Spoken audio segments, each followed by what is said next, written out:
Vogliano un buon 있으십니까? C'è qualcuno là fuori? C'è qualcuno là fuori? Benvenuti al Christian Podcast. 어서 오세요.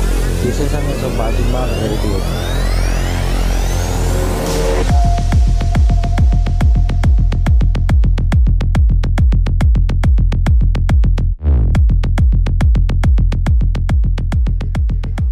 All right, my friends.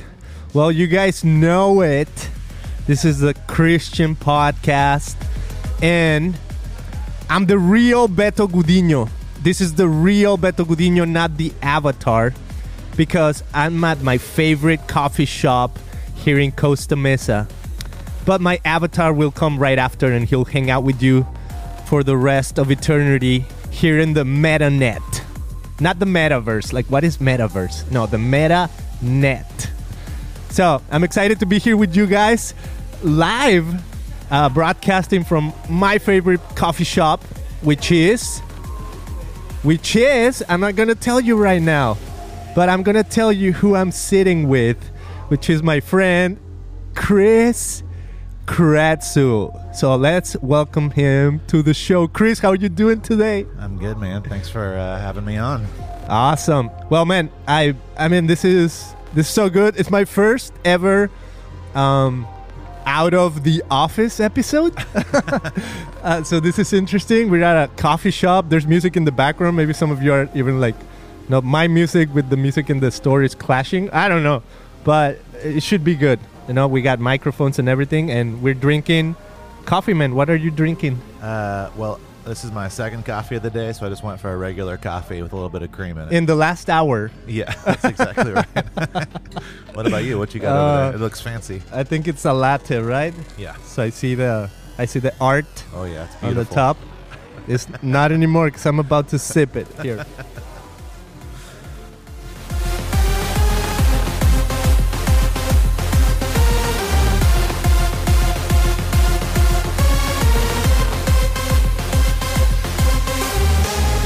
Oh yeah, well, survivors right after the apocalypse.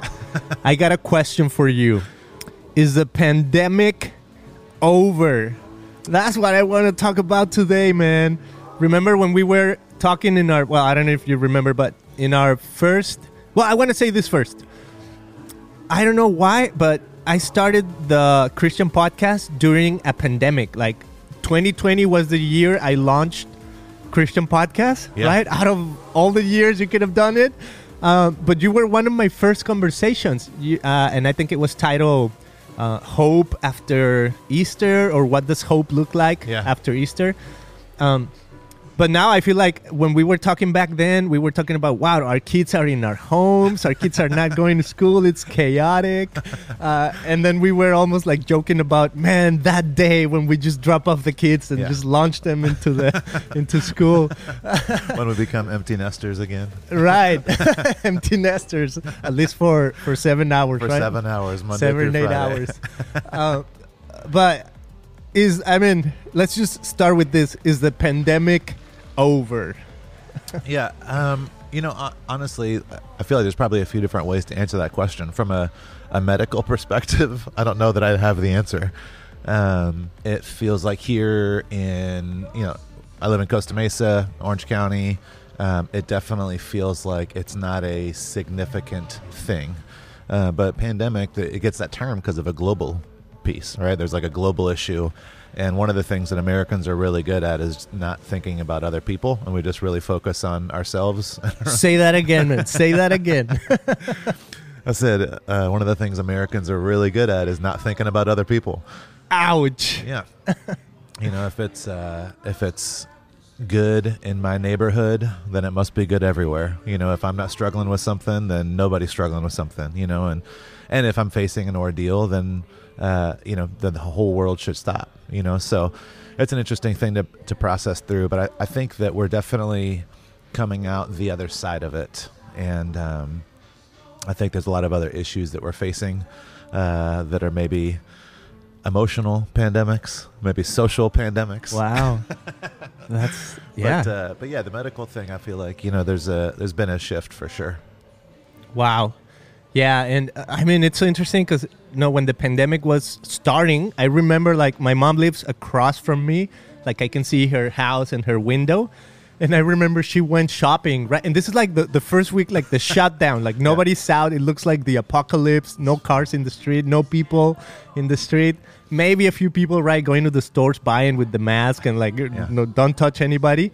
And I remember seeing my mom go out, and then she comes back to her house, and I'm telling my mom through the window, "Mom, please don't go out again. Do you want to die? Is that what you want?"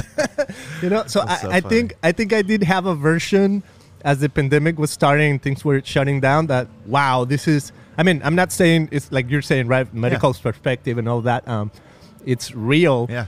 But I think I thought, man, this is bad. This is super bad. Everybody's going to die. You know, like if I'm out, and somebody's going to get it, and I'm going to see them falling, like, right there. And that's what I was thinking was going to happen. We can only process it through things that we've seen, right? Our imagination. So it's like we just go to movies, TV shows, that's all I have. Zombie apocalypse movies. And so that's the closest thing that we have to kind of like frame of reference wise, I remember when it first started up, that first month, maybe the first 4 or 5 weeks, I remember just seeing the statistics about how many people were watching or buying or downloading movies like Outbreak. You remember that movie Outbreak with Dustin Hoffman and the monkey, and then there's another one with Matt Damon where he and his wife were like part of spreading some sort of pandemic. It actually might have been called Pandemic now that I'm thinking about it, but anyways, there's a board game called Pandemic that was always like popular. Wow. But after this started, like people bought it like off the shelves, like it was impossible to get this game. And so there's this really bizarre part where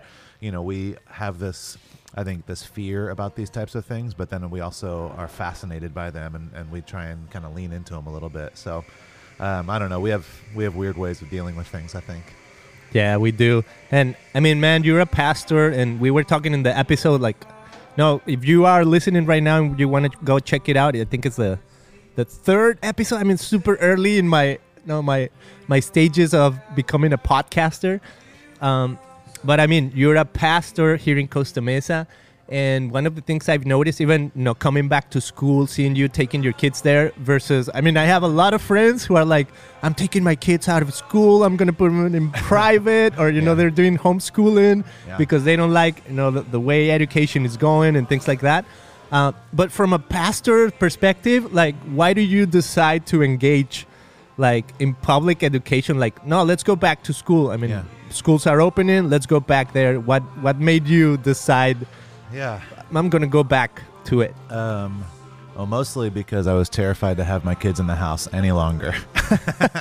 I'm just kidding. I mean, for sure, there's a part of that. I mean, that was a really hard thing. The distance learning piece was really hard. I know I can probably count on one hand the number of families I know that it worked really well for. I think that there's probably, anyway, so, and then, my wife and I grew up, I was homeschooled, almost my entire childhood. Wow. My whole family. And you came out okay? Well, I don't know, you tell me. But while I appreciate like my parents making that choice, and there's a sacrifice, like homeschool parents, like they do a lot of work and they give up something, very, very specific, very tangible to homeschool their kids. And so I appreciated that. But my wife and I, we really felt passionate about, we want to be embedded in our community, and rather, and there's different ways of approaching this. And so this isn't at all like a judgment on anybody that does things differently. But for us, it was this sense of, we want the opportunity to help coach and teach and navigate our kids through real life. We don't want to pull them into something that is safer, that we do get to control everything that they are being taught. There's benefits from homeschooling for sure. But the reality is that for me as a parent, I don't want to have full control over them. I want to teach them how to have control over themselves. Like, that's my goal as a parent. I want them to get to high school and be able to make a decision and say, you know what, I don't think this is actually the way I want to do things, or this isn't who I want to be, or they get to make those kind of decisions rather than me making those for them. Now, it's a very kind of myopic, like small view of the differences. I know that there's a ton of differences and benefits both sides, but for us, we were just like, you know what, schools are open. My wife and I both work full time, so having kids at home was really difficult in that sense, and challenging. Felt like they weren't able to succeed, and it also felt like we were struggling a lot. And we really want our community, we want to be a part of it. We want our teachers to know, like, hey, we know that this is hard and difficult for you, and we're for you guys as well. And there's so many people that are, ringing bells about things that are frustrating and difficult and they disagree with and those types of things. And I just don't know that I need to add a voice to that. I think that personally, I feel like my voice, my energy would be better spent at thanking and affirming and encouraging and not pointing out every little issue. Because if we're honest, 2 years ago, before the pandemic started, there was a lot of issues then too, and so it's not like now we have issues. It's like there's always issues. This is life. This is humanity. This is people figuring it out. So long answer, but yeah, that's the reason why we decided to put our kids back in school. And honestly, it's gone really well. There's been challenges for sure. There's things that we wish were a little bit different here and there, but we're super grateful that our kids are able to be back in around other kids, being taught by someone who loves to teach. Yeah. So. Did you say you're happy your kids are going back to get vaccinated? Yeah. Is that what you put in my mouth? Is that the words you put in my mouth? Oh, I didn't hear that. Yeah, man. That's the next battle, or I guess the current battle, I guess, in culture. Yeah, I know. And I mean, I'm just kind of teasing, but I know you were saying there were issues before the pandemic. Yeah. And for sure, what do you think were like some of the main, just kind of like looking back at the last year and a half, what were some of the main things you've seen as a pastor, like, wow, this is new, this is a new thing we're struggling with because of the pandemic? Even as you said, maybe we're facing like a social pandemic, like all these other types of, not just medical pandemic. Yeah. What are some of the things you're witnessing from that like pastoral view? Well, I'm not sure that, I'm not sure that anything that has, I don't know that there's much new that's been caused because of the pandemic. I guess I should say that. Maybe it's a little bit different than what I said earlier. I think that what the pandemic has done has stirred things up. I think it's brought things to the surface. I think it's sped up challenges.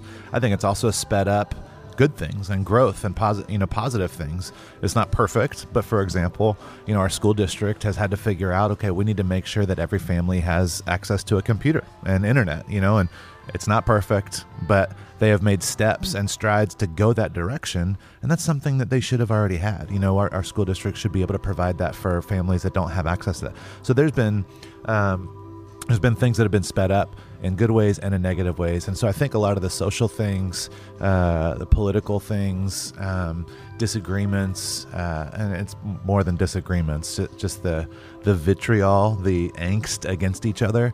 I don't think that's a new thing. I think it's just been,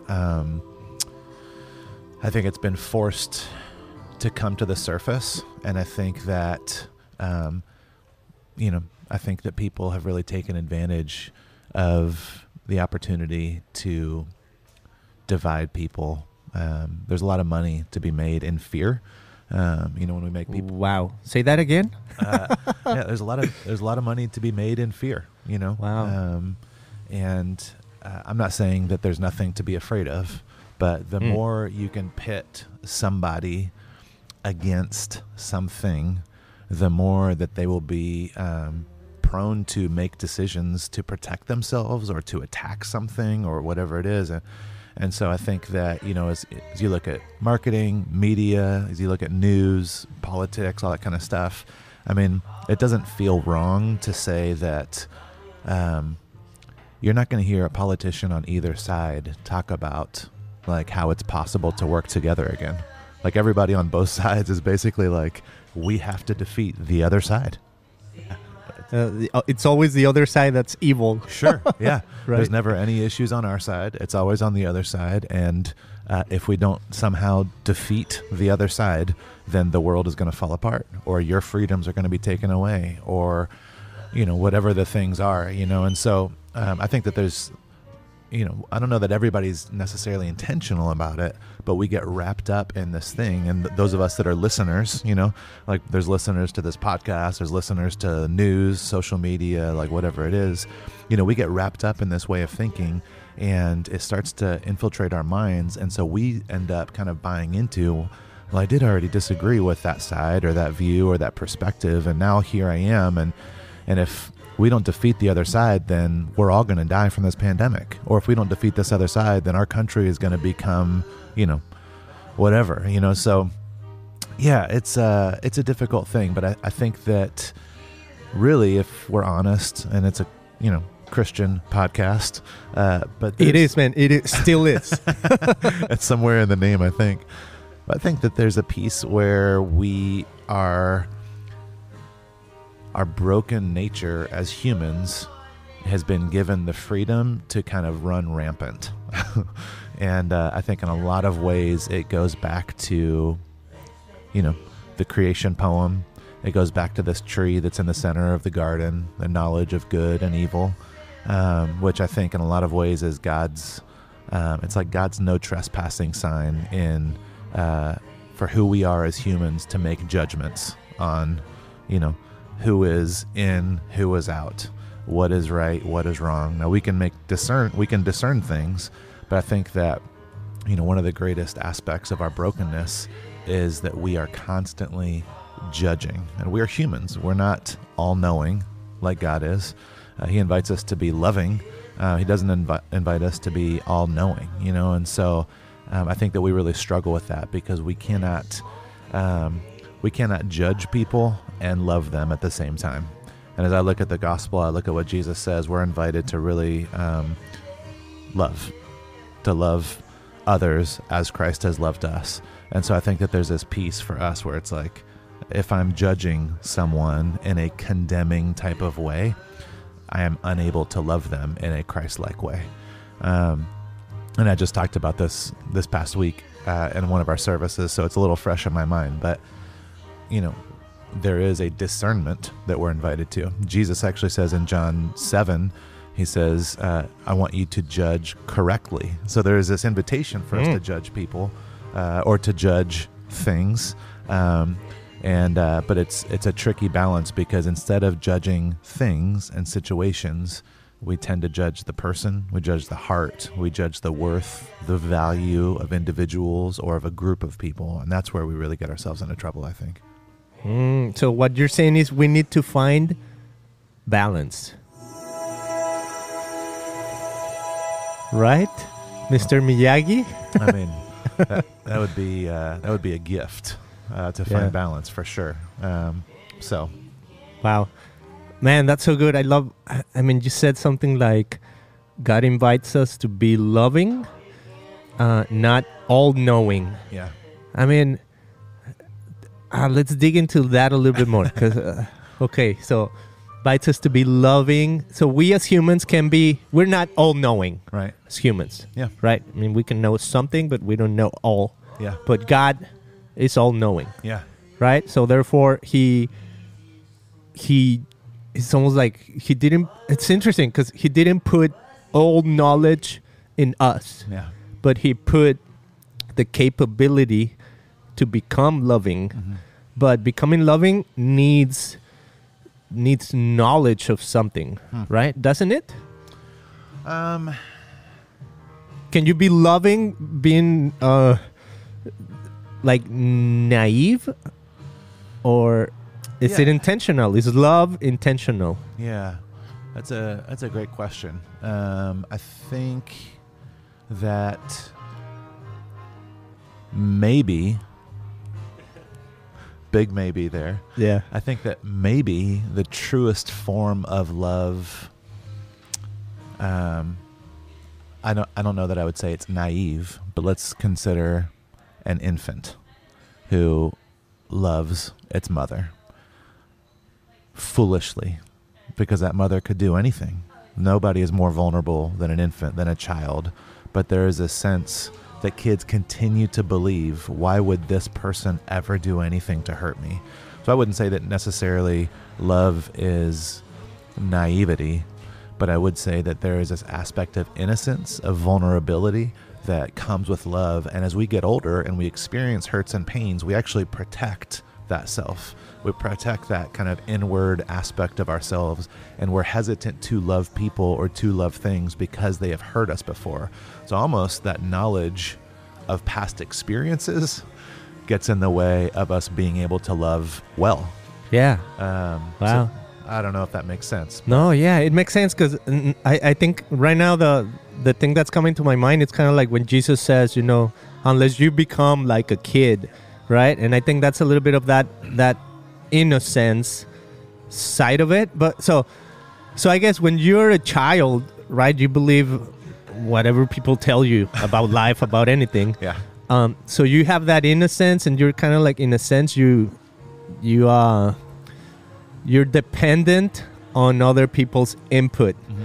And the goal is, as you grow older, which is, you know, maturing, is that you become intentional about the good choices that both choices, but hopefully the good choices that you can make towards loving other people, right? So maybe maybe as kids, it's easy. It's almost like it's easier to love. Yeah. Because, you know, kids can forgive easier, I would say. You have kids. I don't know if you've had this experience, and these aren't necessarily things that I'm proud about, but it's like when my kid does something that I get super upset by. We have an argument. He's shouting and crying at me. I'm frustrated, and I send him to his room. Maybe I explode. You know, I get angry. That only happens to us who take kids to public school. Yeah, that's exactly right.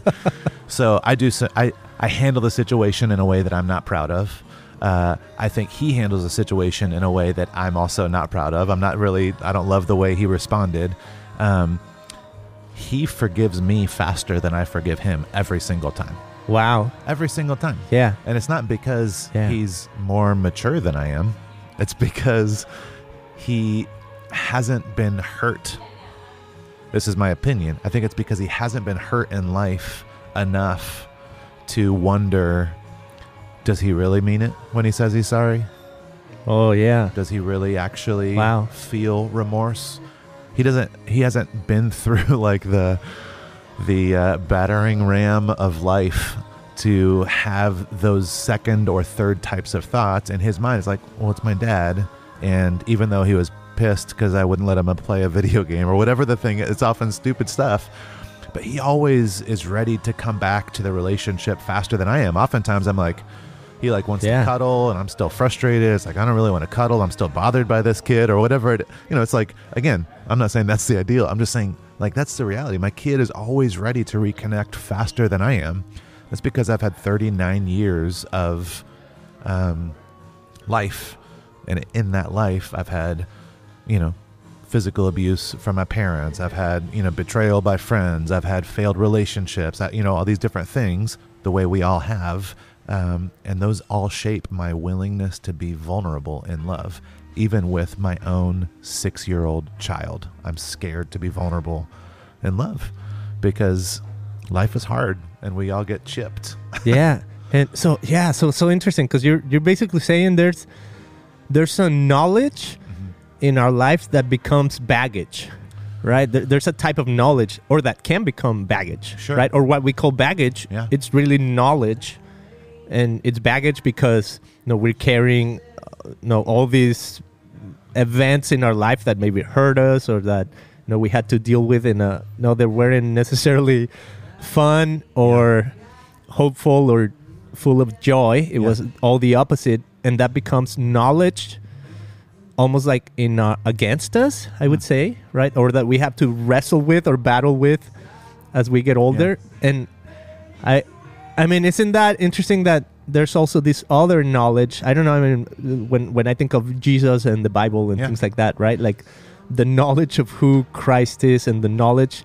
To me, it comes back to that intentionality. Like, okay, but then the baggage. Mm-hmm. You know what you're carrying. You know that there's hurt. But there's also this other knowledge that invites you to intentionally choose something else, like choose to forgive or choose to, I'm going to be generous even though, they don't deserve it, right? Or whatever the situation might be. But the choosing, to me, I feel like that's kind of like actualizing faith, like putting faith to practice. Yeah, for sure. It costs you. Yeah, there's right? hope in there, right? I'm going to choose to believe that there's a better way, that there's a different way, that they will, not wound me, or that I absolutely agree with that. I think that there is this piece of, the knowledge of our past is really these experiences, right? And so we all take those experiences and then we make choices that, based on our past experiences, is how we make our current choices. So if I've been hurt over and over again in every single relationship, then I'm going to be, I'm going to put up all kinds of walls in my relationships. If I never was good enough in my parents' eyes, if that's the way that I felt, then I will spend the rest of my life in every relationship with my kids, with my spouse, and my work. I'll spend every relationship trying to prove that I am valuable by what I'm able to do, versus the fact that I'm believing that I'm valuable because I'm a child of God and I have inherent worth because God has put his identity into me, And so I think it is this piece of past experience, past knowledge. Yes, I was hurt, but I'm choosing to believe there's a different way. I'm choosing to believe that something else is possible. I'm choosing to believe that health or wholeness or healing, even for myself, is possible. And I think that, relationally, but really probably in every aspect of life, I think that's where we come into this need to be able to have healthy boundaries, because there will always be some people that will just choose to hurt us. And if we continue to put ourselves in that scenario, that's on us. So we have to know, okay, what are the healthy boundaries I need to put up? Because I want to be able to love like a child with that kind of innocence and be vulnerable. But also I've realized that that person, they're going to continue taking advantage of that. So, So it's okay to like set up boundaries, like healthy boundaries. Absolutely. Right? Yeah. I think we have to, for sure. Even Jesus, I think there's moments where I think that we could call it boundaries when he tells Peter, get behind me, Satan. Peter's trying to defend Jesus and say, we'll never let them take you to the cross. Like best intentions in the world, right? Best motives in the world. And Jesus rebukes him. I think that's setting up a boundary of saying, no, you don't get to decide for me. I don't know. I think it's a little bit of white space there, I guess I'm reading into, but there's a sense of you don't get to make this decision. And I don't even want you speaking these ideas out loud because of the damage that even just that thought process could do for you, for other people. I think the boundaries are a super healthy thing, but they're really difficult. They're really difficult to find a healthy boundary. And the people that most often need to set up boundaries usually are the people that feel guilty or bad about making other people, like if they were to keep someone at a distance, there's already like a sense of guilt or shame that comes with that. And so it's a really difficult thing to set up healthy boundaries. Yeah, no, totally, man. And I personally went through an experience with my wife where, this is a little more, maybe esoteric, I would say, and meta.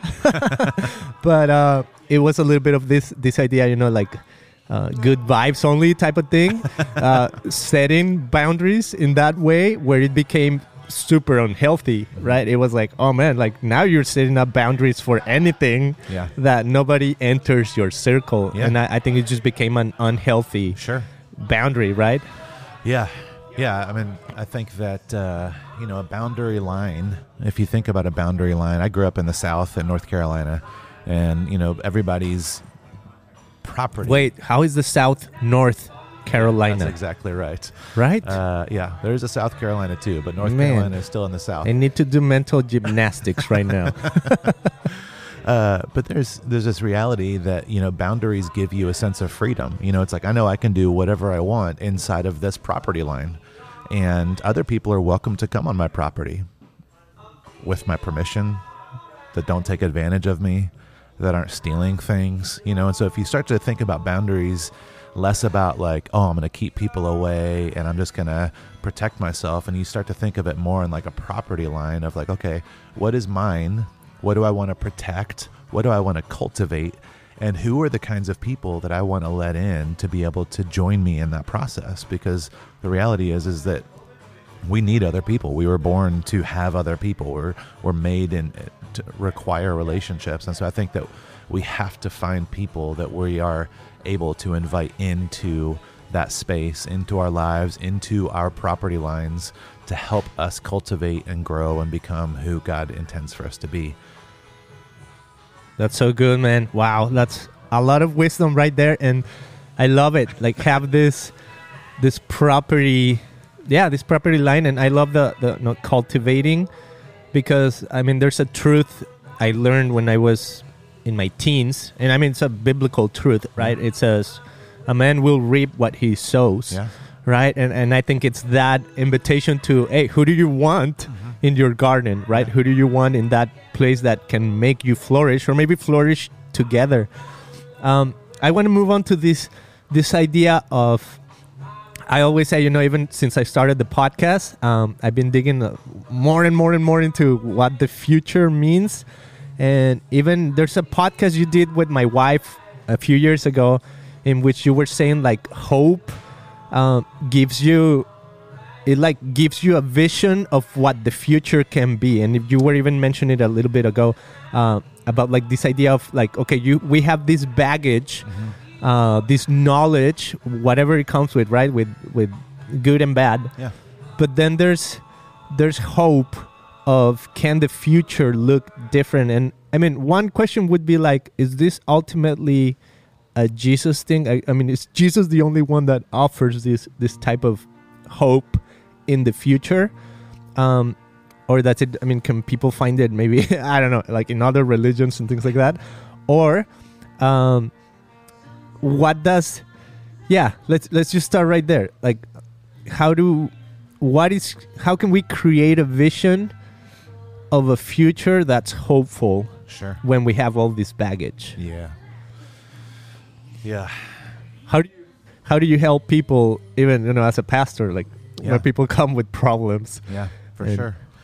I think that there's a few different things, and it probably also depends on, like, what is the there's different scenarios. There's hope in work. There's hope in relationships or marriage or wanting to be married. If you're single, maybe you long for that and you want to hold on to some hope. Maybe there's hope in what our country could look like once again at some point, or there's a lot of different categories, and there's probably some nuance depending on the individual ones. But I tend to believe that we do long for something that is only able to be found in the restoration that God provides, in the path that God provides. I am a believer that Jesus is the way. I don't believe in all roads lead to heaven type of situation. I do believe that a lot of other religions affirm what we believe, if that makes sense. Yeah, no, totally. Yeah. There's this sense of, as you look in Old Testament, and these books and letters were written by different people in different times. And there's other, there are other flood types of stories in other religions. There's other creation types of stories in other religions, and so for me, I actually feel like, rather than say, well, that proves that Christianity isn't wrong, I actually believe that that's because somewhere along the way, they were influenced by this one true God. There was somebody that heard the story of creation, and then, like we all do, we kind of spend time and we snowball into our own version of things. What I believe to be true about Christianity, there's probably a lot of it that's just twisted based on my own humanity. It's like I try and believe the true things, but there's this reality that it's not fully accurate. It's human accurate, I don't know if that makes sense, but as we start to look at this idea of hope, I think that, I really believe that we have to actually use our imagination. And that's something that God has created us with. Our imagination is not a bad thing, and it's not just a thing for kids. And in fact, most adults use their imagination, but we use our imagination almost strictly in a negative way. We imagine the worst case scenario. Whoa. We hold on to, there's clinical aspects of anxiety, but I think a lot of us are anxious because we are imagining things that might happen or might not happen, or whatever it is. Now, I'm not saying that there's not more significant levels of anxiety that people deal with, but I think in general, anxiety, like a common anxiety, is really just an active imagination that's focusing on negative outcomes, fears. So we all use our imagination a lot. And so I think that there's this invitation for us to imagine in our minds, what does God's kingdom look like in my family? If my family were to represent this, if my marriage were to represent, God's healing, God's restoration, God's goodness, generosity, whatever words you want to pick that are these attributes of who God is and who we're called to be as followers of Jesus, I think we need to use that imagination and say, okay, what would it look like for me to pursue my work, my 9 to 5, which is a frustrating thing, or it's it's not as fulfilling as I'd hoped to be, or whatever it is. What would it look like for me to do this in a way that honors God? I mean, Colossians talks about this. Paul writes, in everything you do, whether in word or deed, do it as though you're working for Jesus Christ our Lord. So there's a lot of scriptures that point to this idea, but I think that for hope specifically, we have to use our imagination to be able to picture it. Because sometimes, and this is me a lot, this is me over the last couple of weeks, I get discouraged. And I think like, man, what is the point? Like this. Wow. There's a lot of super crappy stuff. There's a lot of things in our country, in our state, in my relationships that are just like, man, is it ever going to change? And if it's up to me or the government or my friend or whatever it is, no, not for the better. The only reason why it would be able to change for the positive is because of us choosing to pursue things in a way that God has called us to pursue them. Now, if I won the lottery tomorrow and I got $1 million, there'd be a lot of goodness. A lot of things would change. But we know, that that's not a permanent change. And oftentimes those types of things are squandered and they end up causing more issues than we had in the first place, And so this is a lasting, meaningful shift. This isn't just I'm out of this crappy circumstance and into a different one, taking our problems from one playground to another playground. This is actually about us being transformed, and I think that we have to begin to use our imagination to picture, yes, this is possible, and this is what I'm aiming for. I can't remember the author, but there's a book, I want to say it might have been Charles Duhigg is the author's name. I believe the book is called The Power of Habits. And he's talking about this idea, and it's not a Christian book at all. It's just based on tons of scientific research. And he's talking about this idea, and he's saying, if you want to become a runner, for example, if you don't like running and you want to become a runner, you have to kind of think through this concept of, well, what are the types of things that runners do? So you imagine, what is it that runners do? They probably don't sleep till 10 a.m.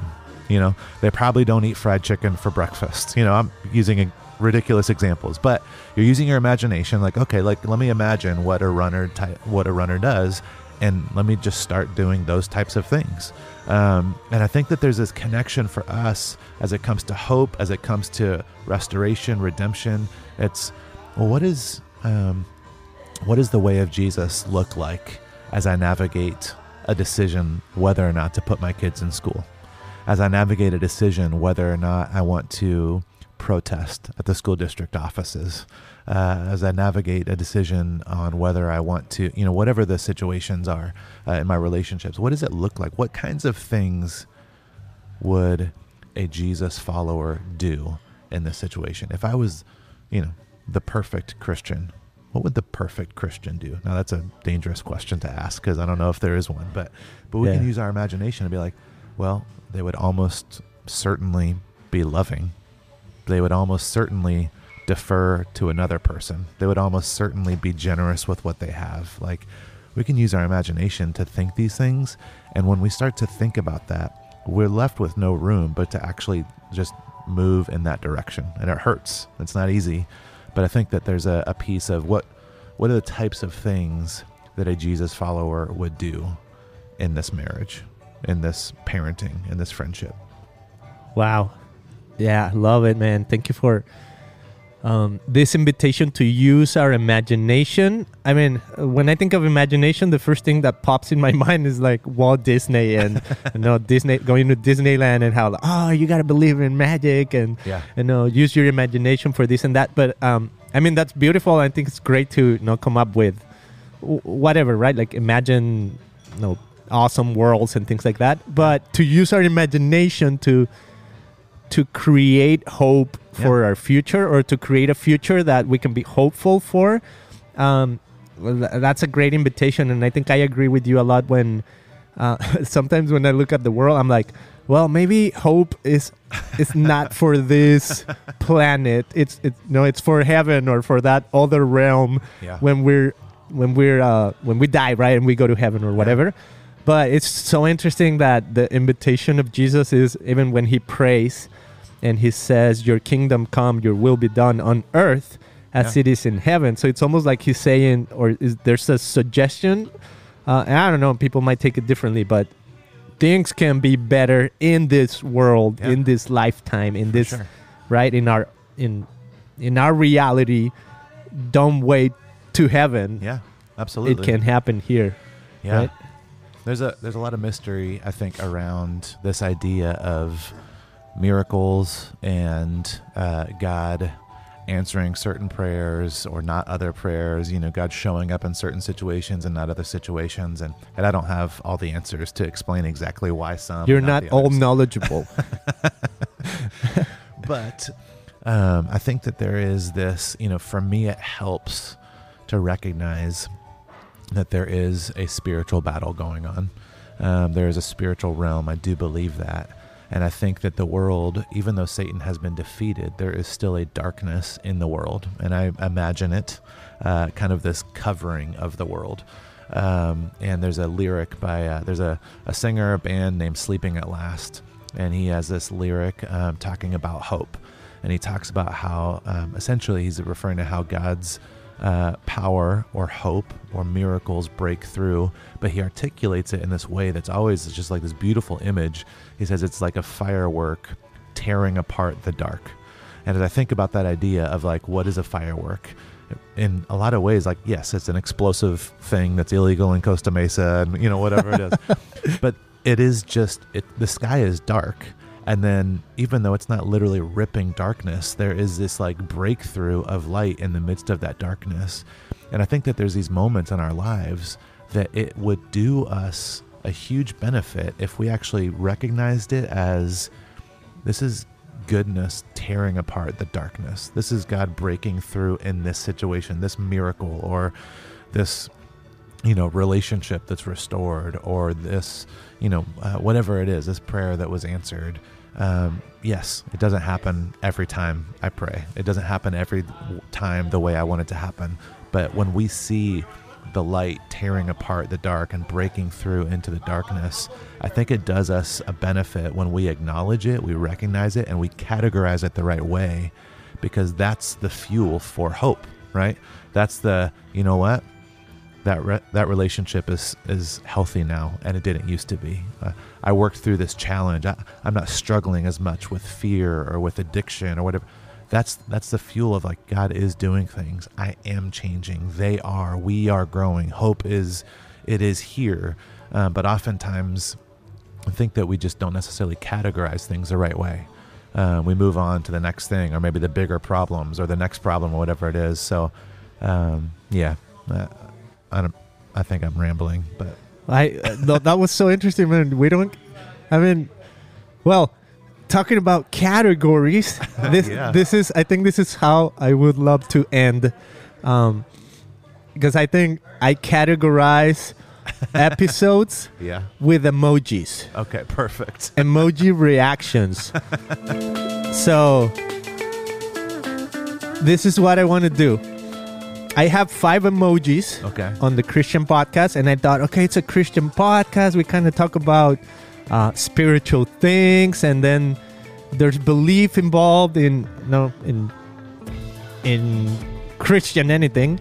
So I thought, what if I categorize reaction. So you know how when you go to Facebook and somebody posts something, Yeah. and then you say, okay, wow, Yeah. or you say this is sad. So you're basically categorizing the post or whatever, a video or a picture. You're categorizing it by liking it, emoji, heart emoji, sad emoji, right? So I created 5, and they are blasphemous, skeptical, inspire, holy, and divine. All right, so I already categorize belief for the rest of humanity right here in 5 emojis. So the goal is going to be, Chris, I'm going to say each one of these words, and you're going to have to come up with a phrase that you've heard, whatever. It might be a Bible phrase or a phrase from whatever, the world or whatever. And you're going to say, I categorize this phrase as, whichever of these emojis. So if I would say the emoji of blasphemous, what did you categorize under that? Oh my goodness. Well, we're doing it. Do I have to just say like one phrase only, or can I give a little context? Yeah, give context. That's cool. We're doing this series right now at our church called God Never Said That. So the blasphemous idea is a little bit easy for me. So I think the one that we're coming up on this weekend is this concept that we have heard and we have said, which is follow your heart. And God never said that. Wow. He never said that. So that's blasphemous. Blasphemous. Absolutely. Wow. And if you want to dig more into that, well, check out South Hills Church for sure, right? Yeah. Thanks for the plug. Awesome. All right. What do you categorize as skeptical or skepticism or something that makes you even skeptical? Yeah. Let's see. I think, let's see. So you want like a phrase? Yeah, a phrase or just, a belief maybe that you're skeptical of. I think I am skeptical of... Man, these are...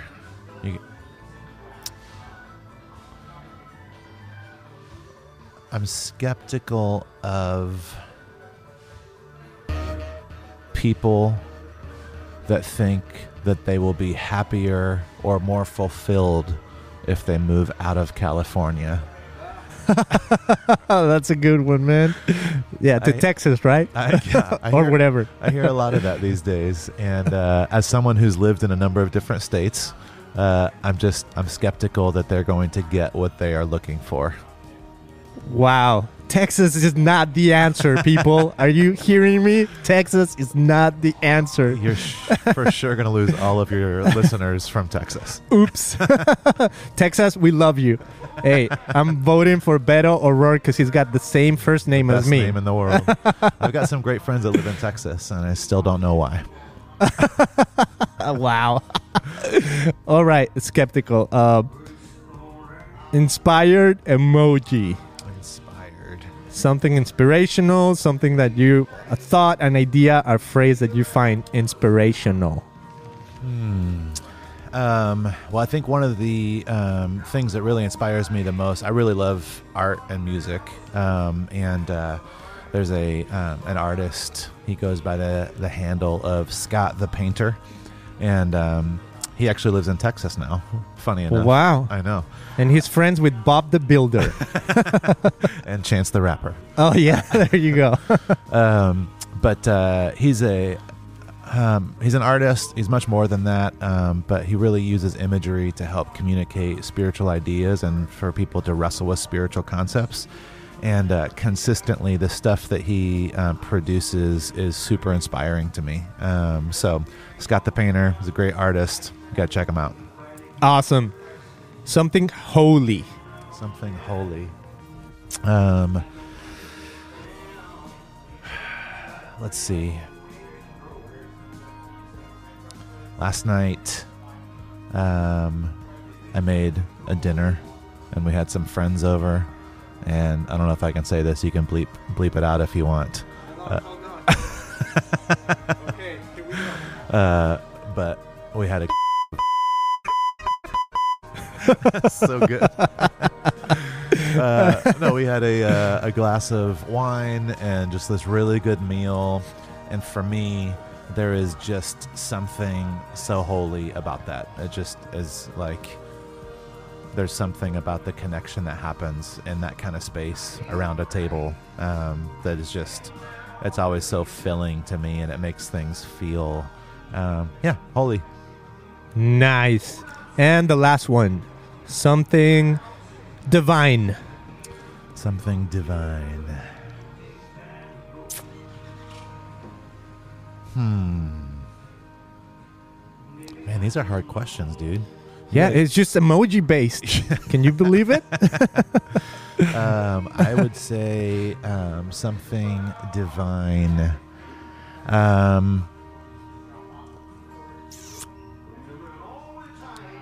My kid, my older kid, has someone he's really frustrated with at school, and I think he's got some pretty good reasons. He's not in my kids' class, right? No. Oops. Nope. I think he's got good reason to be frustrated, but he just continues to go out of his way to show kindness and to invite that person to things. And I probably wouldn't do that if I was in his shoes.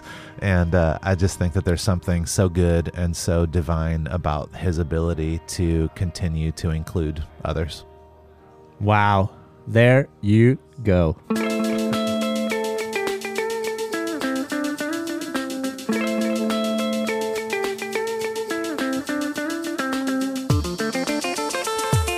Well, my friends, we're wrapping it up.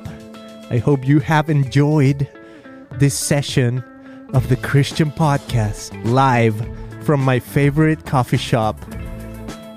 Oh yeah, what is it? What is it? We're not gonna say. You don't want it Should to be, we say? You don't want it to be too crowded next time you try and come. Yeah. All right. My favorite and I'm just gonna say this because I'm the real Beto Gudiño. The avatar hasn't come yet. But my favorite coffee shop is, and technically, are we in Costa Mesa or is this Newport Beach? It's technically Newport. Okay, so we're in Newport Beach, but it's like a block away from Costa Mesa, which is my favorite city in the whole world. Absolutely. Common Room Roasters. Yeah. Yeah, best coffee in the world. They actually won like second best espresso shot in America at some competition, I think in Portland. Yeah, and it's not even just the best coffee. It's also the best vibes. It's like the coolest vibes in this coffee shop. It is, man. It just helps with the mood of the podcast, the episode. Chris, thank you so much for being on the show. Where can people find more about, your church, South Hills, more about you? Maybe, I don't know if you want people to follow you on social media and stuff like that. Yep. On Instagram, it's just my last name, Kretzu, at Kretzu. And then the church is on Instagram as well, South Hills Costa Mesa, at South Hills Costa Mesa, all one word. Or you can go to southhills.org and you can find more information about our church there. Nice. Thank you so much. Thank you. My friends, I'll see you on the next one.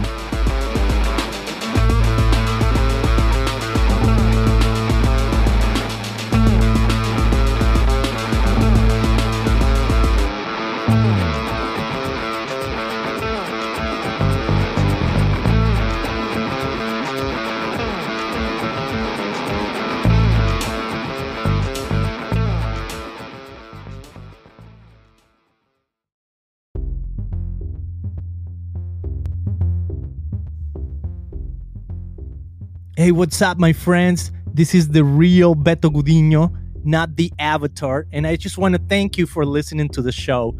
I would love for you to support the show by leaving a positive review, a like, a subscribe, wherever you're listening at. You can also share these episodes with friends and family, or you can visit christianpodcast.com and check out our amazing merchandise.